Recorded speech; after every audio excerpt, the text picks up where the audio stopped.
আচ্ছা, আমাদের প্রত্যেকের মন এখন এখানে আছে না অন্য কোথায় আছে?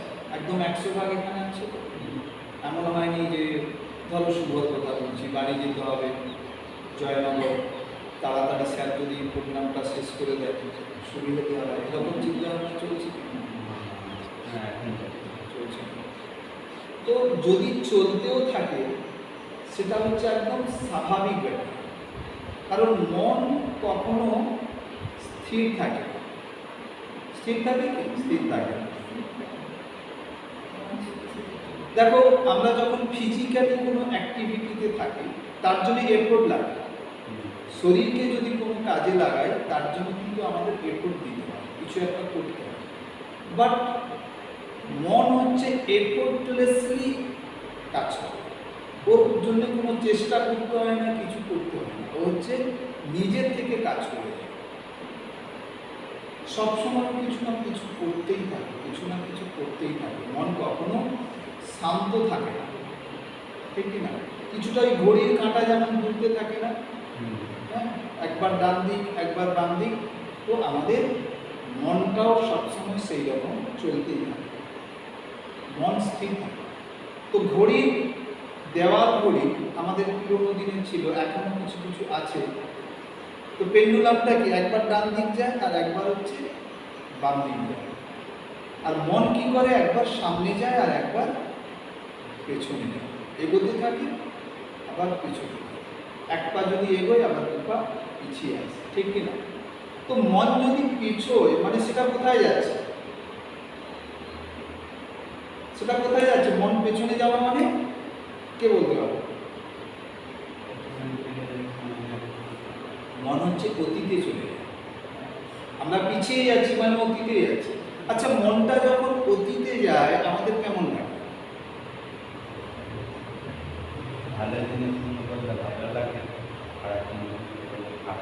ভালো জিনিস মনে পড়লে ভালো লাগে, খারাপ জিনিস মনে পড়লে খারাপ লাগে। আমরা যদি একটু ভাবি তাহলে দেখতে পাবো আমাদের জীবনে হয়তো সবই মানে বেশিরভাগই ভালো ঘটনা, হ্যাঁ, একটা দুটো খারাপ। মন কি করে, ওই যখন পেছনে আসে সবসময় ওই 80টা ভালো ঘটনাকে দেখে না, হচ্ছে 20টা খারাপ ঘটনাকে দেখে, ঠিক কিনা? মন বারবার ওই খারাপ ঘটনাকে হিট করে, ও বারবার খারাপ ঘটনা। আমার জীবনে যদি লিস্ট করি দেখা যাবে 1000টা ঘটনা যদি লিস্ট করি তার মধ্যে 950টা ভালো জিনিস আমার জীবনে, বাকি 50টা হয়তো খারাপ। তো মন কি করবে, সবসময় ওই 50টাতেই যাবে, ও ঘুরে ফিরে ওটাতেই যাবে। এটা হচ্ছে মনের একটা চারিত্রিক বৈশিষ্ট্য।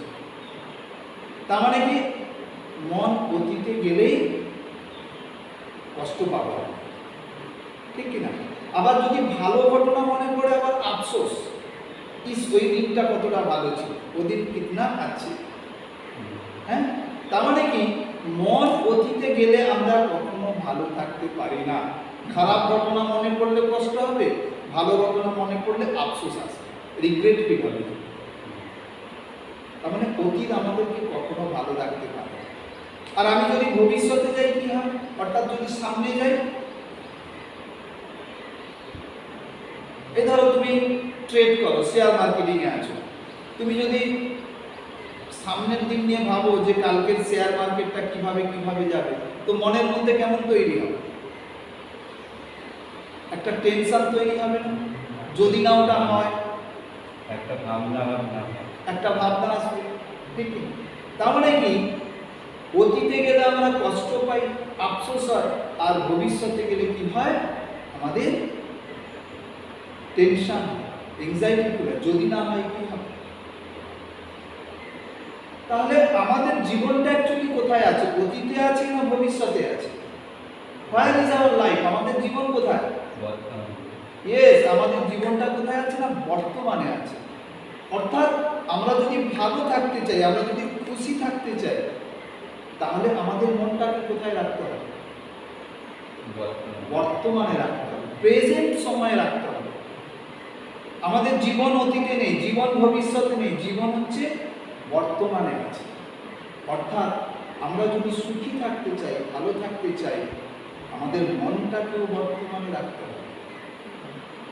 সেই জন্য গুরুদেব কি বলছেন না, live in the present moment. সবাই হাতটা সামনে করি, live in the present moment, বর্তমান মুহূর্তে থাকুন। কারণ বর্তমান মুহূর্ত অপরিবর্তনীয়। এই যে বর্তমান সময়টা চলছে, এটাকে আমরা কখনো চেঞ্জ করতে পারবো না। চেঞ্জ করতে পারবো কি? এই যে তোমরা এখানে সবাই বসে প্রোগ্রামটা করছো, যদি এটাকে পরিবর্তন করতে চাও না, গৌতম স্যার ক্লাস নিচ্ছে অনেক দিন ধরে, আর ভালো লাগছে না, চলে যাও। হ্যাঁ, পরিবর্তন একটা হবে, কিন্তু সেটা অপ্রীতিকর পরিবর্তন। পরিস্থিতি কি ভালো হবে আবার? কারণ আমি তো এসছি এটা করার জন্য। তো বর্তমানে যা হয় সেটাকে আমাকে মানতে হবে। ওই জন্যে live in the present moment, বর্তমান মুহূর্তে থাকুন। কারণ এই সময়টাকে আমরা কখনো পরিবর্তন করতে পারি না। গুড, কত সুন্দর একটা। দেখো, আমরা জীবনে যত কষ্ট পাই, মনটাকে ভবিষ্যৎ অথবা অতীতে নিয়ে, যেটা আজকের যে কথাটা বললাম, তোমাদের জীবনের প্রত্যেকের অভিজ্ঞতাটা আছে। এবং আমি যদি লিস্টও বানাই, তাহলে দেখতে পাবো 1000 বা 100টা ঘটনা লিখলে দেখা যাবে 100টার মধ্যে 95 আমার জীবনের ভালো ভালো ঘটনা, সামান্য কিছু খারাপ ওই 5টা ঘটনা, কিন্তু আমি বারবার ওই 5টা। তো আমরা সবসময় বর্তমানে থাকি। এই বর্তমান সময়টাকে আমরা কখনো পরিবর্তন করতে পারি। সেই জন্য গুরুজি বলছে live in the present moment, বর্তমান মুহূর্তে থাকুন। কারণ আমাদের প্রত্যেকের জীবনটাই আছে বর্তমানে। আমাদের কারোর জীবন অতীত অথবা ভবিষ্যতে নেই। কিন্তু আমরা জীবনে ফেঁসে যাচ্ছি, জীবনে আটকে যাচ্ছি কোথায়? অতীতে। কোথায় একটা খারাপ ঘটনা হয়েছে, কোনো বন্ধুর সঙ্গে ঝগড়া হয়েছে, বারবার আমরা ওখানেই চলে যাই। আরে ও তো আমার সঙ্গে এটা করেছিল না, ওর সঙ্গে আর আমি কথা বলবো না, ওর সঙ্গে কোনো যোগাযোগ করবো না। But nothing is permanent. আমাদের জীবনের কোনো কিছু স্থায়ী নয়, সব কিছু হচ্ছে অস্থায়ী, সব কিছু পরিবর্তনীয়, সবসময় পরিবর্তন হতে থাকে, সবসময় প্রতিনিয়ত পরিবর্তন হতে থাকে। তো জীবনে যদি সবসময় পরিবর্তন হতে থাকে, তাহলে আমরা কেন একটা ঘটনায় আটকে থাকি, কেন একটা পরিস্থিতিতে আটকে থাকি? ঠিক, তাহলে আজ থেকে এটা ফলো করবো, সবসময় বর্তমানে থাকবো। বর্তমানে থাকলে জীবনটাকে এনজয় করতে পারবো। এখানে একটা ছোট্ট 2 মিনিটের গল্প বলি, গল্প বলে আমরা প্রসঙ্গান্তরে যাব। তো একজন রাজা, সে তার পরিষদ নিয়ে প্রত্যেকদিন সকালে হাঁটতে যায়। হ্যাঁ, আর ঠিক ওই একই রাস্তায় একজন সাধুও যায় প্রত্যেকদিন। তো রাজাটা যখনই সাধুকে ক্রস করে, দুজনে বিপরীত দিক থেকে আসে, তো রাজাটা যখনই সাধুকে ক্রস করে, দেখা যায় সাধুর মুখে একটা প্রসন্ন হাসি, হ্যাঁ, একটা সুন্দর হাসি, কখনো দুঃখ নেই, মানে দেখলেই একটা ভালো লাগা চলে আসে মানুষটাকে দেখে।